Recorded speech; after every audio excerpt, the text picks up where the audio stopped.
शर्मा और आप सब देख रहे हैं अंबिका रिकॉर्डिंग स्टूडियो गीत संगीत यूट्यूब चैनल से ये वीडियो। दोस्तों आज मैं बता दूं आप सभी कलाकार बंधुओं के लिए, मैं आया हूं देहरादून के बहुत ही सुंदर दृश्य पे, जो पीछे पूरा पहाड़ ही दिख रहा है और पहाड़ के साथ साथ यहाँ पे हरियाली की कमी नहीं है। तो दोस्तों मैं आया हूँ सिर्फ अपने यूट्यूब के जितने भी मेरे कलाकार हैं उनके वीडियो के लिए, क्योंकि मेरे गाने का जो भी वीडियो होगा मेरे कलाकार का लोकेशन चार्ज फ्री रहेगा।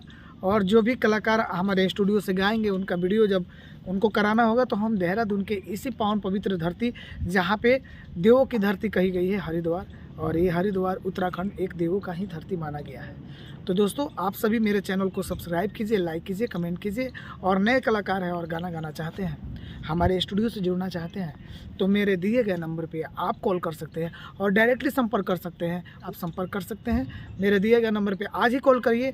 लेडीज़ गायिकाओं के लिए और जेंट्स गायिकाओं के लिए मेरे यहाँ बहुत ही सुंदर ऑफ़र चल रहा है अभी, क्योंकि होली का वातावरण चल रहा है और सीज़न भी है। तो आप सभी जानते हैं कि मेरे वीडियो से नए नए गाने और नए नए म्यूज़िक मैं देता रहता हूं, और ऑफ़र एक से एक काल जो है कि मैं अपने यूट्यूब के कलाकारों के लिए भी देता रहता हूं। तो आप लोग मेरे चैनल को सब्सक्राइब कीजिए, लाइक कीजिए, कमेंट कीजिए। प्लीज़ आपको मेरा वीडियो कैसा लगता है ये भी बताइए। और बहुत ही जल्द मेरा एक ब्लॉग वीडियो चैनल बनने वाला है, जो कि उसका नाम भी मैं बहुत जल्दी आप लोगों से शेयर करूंगा। तो प्लीज़ मेरे चैनल पे बनने के लिए और जुड़े रहने के लिए मेरे चैनल को सब्सक्राइब कीजिए। नमस्कार।